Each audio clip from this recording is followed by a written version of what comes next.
तपाईँहरूलाई थाहा छ अस्ति नै के अरे कोरियामा गुलेली बनाएको आरोपमा 3 जना विदेशी पक्राउ गरेर चाहिँ कारबाही गरेर डिपोर्ट गर्न लागेको कुरो थाहा छ? थाहा छैन भने चाहिँ खासमा तपाईँहरूले सोचे होला अब गुलेली बनाउँदा नि कहाँ समाते होला यार भनेर। खासमा त्यो गुलेली थिएन नि। यो ओरिजिनल सामान रिस्की छ। मलाई जति बेला नि पुलिसले पक्रिन सक्छ है। म खतराबाट मुक्ति छैन अहिले। यहाँ चाहिँ यो यस्तो छ हेर्नुस्।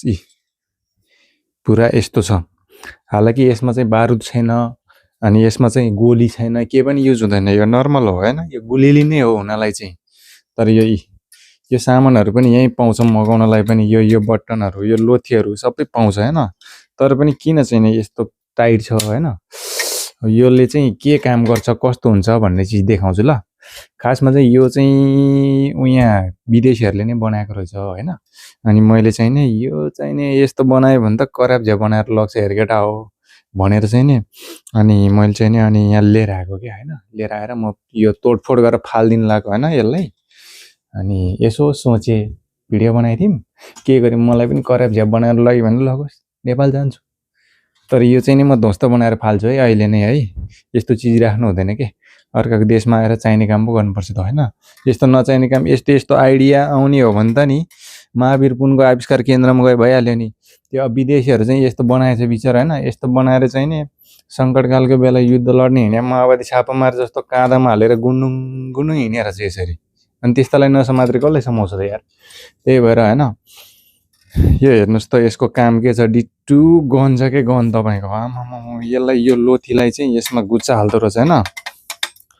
यसमा गुच्चा अथवा कुनै गोली राखेर यसमा अड्काउँदो रहेछ हैन। अनि यसमा अड्काएपछि चाहिँ यसलाई यस्तो तनक्क तन्काएर ब्याग लाँदो रहेछ के यसरी यहाँ है। यहाँ पुर्याउँदाखेरि त नि यो त यस्तो तन्किन रहेछ हैन। यहाँसम्म यस्तो तन्किन रहेछ हैन। अनि यस्तो तन्किन रहेछ। अनि यसले चाहिँ सेम यो ट्रिगर दबाएपछि ठ्याक्क जाने रहेछ हैन। अनि तपाईको चाहिँ नि यो के रे यो रिस्की छ यार यस्तो चीजहरु खेलाउन ल। अनि यहाँ फेरि निशाना पनि रहेछ के। यो पाल छ नि यो पालबाट चाहिँ उता टक्क हेर्दाखेरि टक्कै निशाना जाँदो रहेछ के। यो पालबाट हेर्नुस् त। यो अहिले बाङ्गो भयो हैन। यो सिधा बनाउने अनि यो पालबाट हेरेर हान्दो रहेछ के यसरी निशाना बाज। तर चाहिँ यहाँ कोरियामा चाहिँ छुट्टीको दिन केटाहरु चाहिँ हैन अनि फुर्सद भएको बेला अनि यहाँ सबै कम्पनीमा सामान औजार सबै हुन्छ। यो एकछिनको काम हो। अनि फाटफुट पारेर यस्तो बनाउँदो रहेछ। तर यो बनाउनु हुँदैन है गाइस। म पनि खतराबाट खाली छैन हैन। अनि मैले चाहिँ यसो विचार गरे यस्तो चीज चाहिँ राख्नु हुँदैन। त्यही भएर यसलाई चाहिँ म अहिले यहाँ छ्याकछिक बनाएर फाल्दिन्छु है गाइस है साथी हो। हेर्नुस् त यो त सिधै सिन्धुलीको ब्याङ्क लुट्न जान लाग्यो मान्छे जस्तै देखिने हैन। यस्तो बोकेर हिँड्दा त यार कसम है। यस्तो चीजहरु चाहिँ युज गर्नु हुँदैन। यसलाई म अहिले तोडफोड देखाउँछ मलाई। हेर गाइस यसलाई चाहिँ अब म यसरी तोडफोड गर्छु हैन। यस्तो चीजहरु राख्नु हुन्न यार, अत्यन्तै रिस्की हुन्छ यार। अलि माथिबाट खिचाले यस्तो चीज बनाछन् यार। तट कराब झ्या बनाएर लग्छन् यार यस्तो चीज बनायो भने त। कसम यार आफ्नै देशमा त हुँदैन। हेर त ठ्याक्कै यार है पुरै यार बन्दुकै देखाछ यार। राम। यो त अब यो युक्रेन हान्न जान लाग्यो रसियन आर्मी जस्तो यार। कस्तो है कति राम्रो क्युट बनाएको फेरि यार। भत्काउनै मन नलाग्ने रे केटाहरुले गर्छ यार। यो मान्छेले गर्छ महावीर पुनको आविष्कार केन्द्रमा लगेर हाल्दिनु पर्छ क्या। पाट छुटिदो रहेछ अझ यार। तर पुलिस आयो भने मलाई उल्टो कराब झ्या बनाएर लानु बेर छैन। त्यही भएर यसलाई जति सक्दो चाँडो ध्वस्त बनाइदिउँ। अब यस्तो ट्रिगर छ यार। राम पाट छुटिएर फाल्दिनु पर्छ यसलाई। ओहो यार यो त कति बलियो बनाएर छ यार।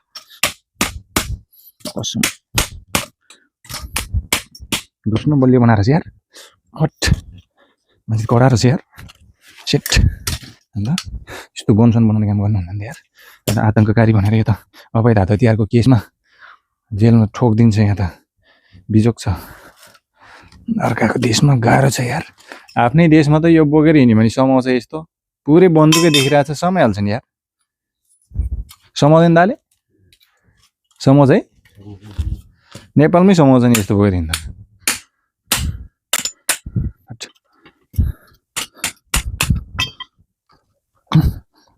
Don't do this guys. Don't do this.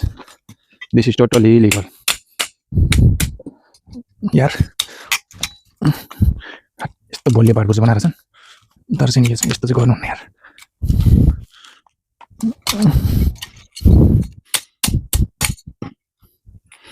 यो ट्रिगर पनि निकाल्नु पर्यो है यसलाई त भोलि उले निकाल्नुपर्छ यार पेज कसले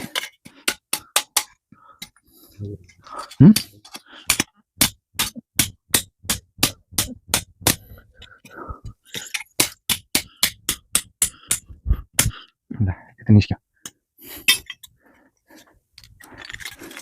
काटिदिनु थाल्यो मात्र पनि रबर हो यार अहिले हात जाला मेरो गाह्रो छ यार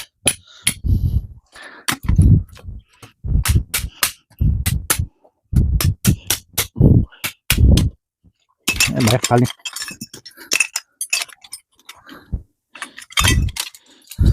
यतिलाई चाहिँ म फालेर आउँछु ल यति भएपछि पार्ट पुग्छ भएपछि